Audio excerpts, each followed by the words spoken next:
Hi, I'm Rochelle Travers, and this is the Standards Tech and Science Daily Podcast. Coming up, how you can speed up your concept of time. Now, let's get into it. Samsung's latest Unpacked event has taken place, and with it a whole new series of AI-powered Galaxy products have been unveiled, including the launch of the all-new wearable Galaxy Ring.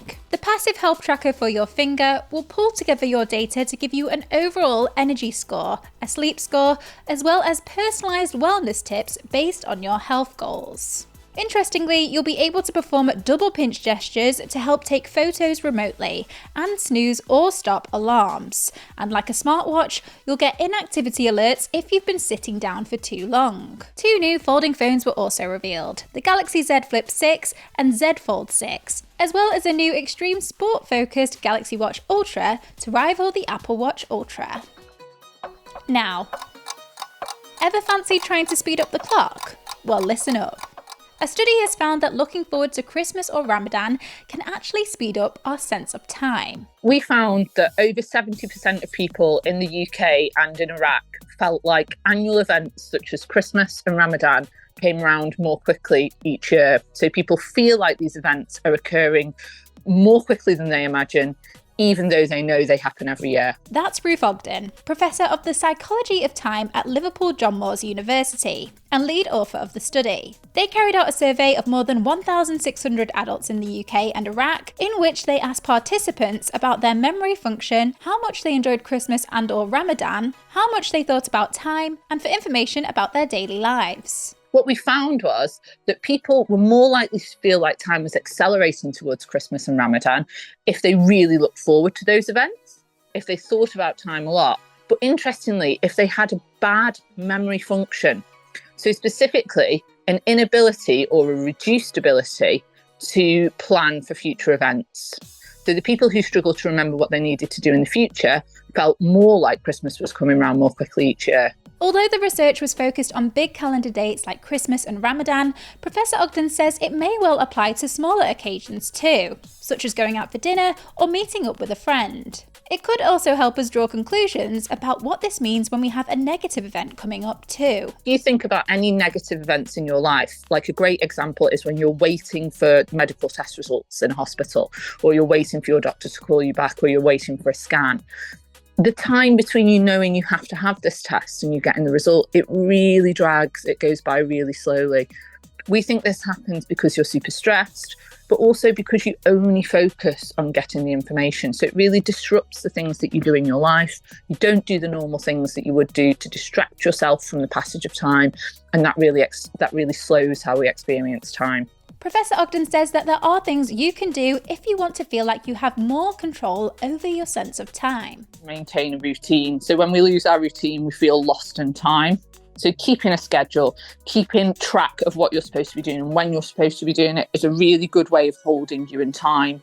Time distorts the most when we feel really extreme emotions. So you'll have heard of like the idea of time slowing down during car crashes.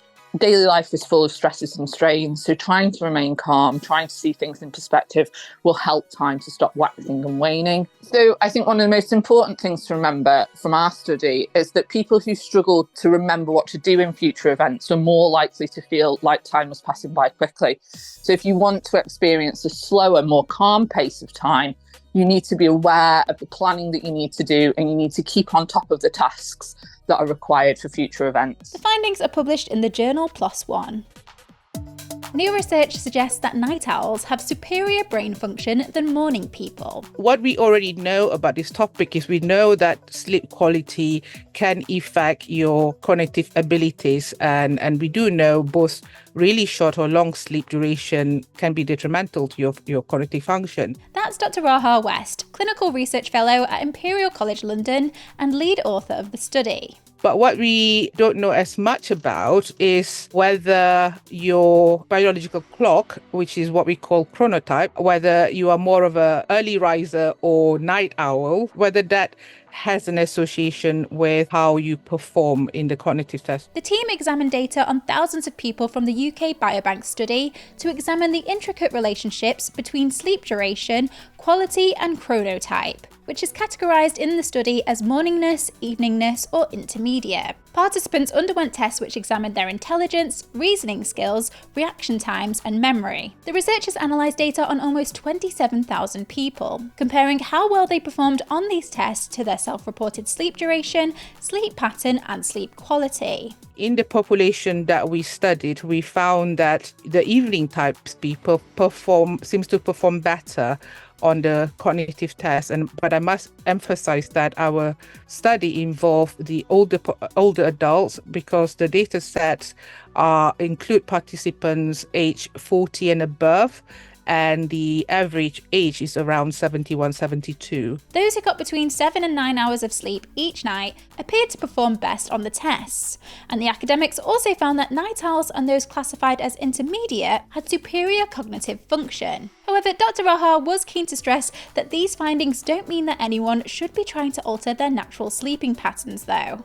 While we found the evening type perform better in the test, our finding is more of an association rather than the causalities. I think everyone should aim for the right amount of sleep, of good quality sleep, not too short, not too long, but also to recognize their peak cognitive time and take advantage of that. Let's go to the ads. Coming up, the planet that could have alien life, and Microsoft hikes up its Xbox Game Pass prices. Welcome back. NASA scientists have found an icy super Earth that could be home to alien life. New research into the planet, known as LHS 1140b, has shown that it may have an atmosphere and perhaps even liquid water, so it could be one of the more promising places to search for life. LHS 1140b orbits around a low-mass red dwarf star that is about a fifth the size of our own sun. Scientists are particularly excited because they believe it could be in the Goldilocks zone, where it's neither too close or too far from its star, meaning it might have liquid water. And finally, bad news for gamers.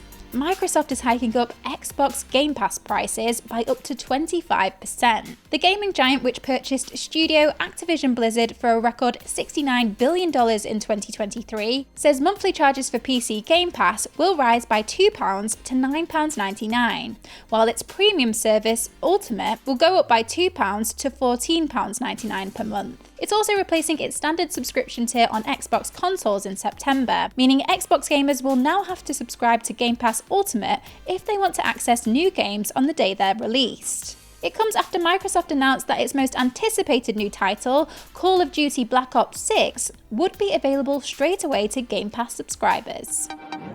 You're up to date. Come back at 4 p.m. for the Standard podcast for all the latest news and analysis. Tech and Science Daily will be back tomorrow at 1 p.m. See you then.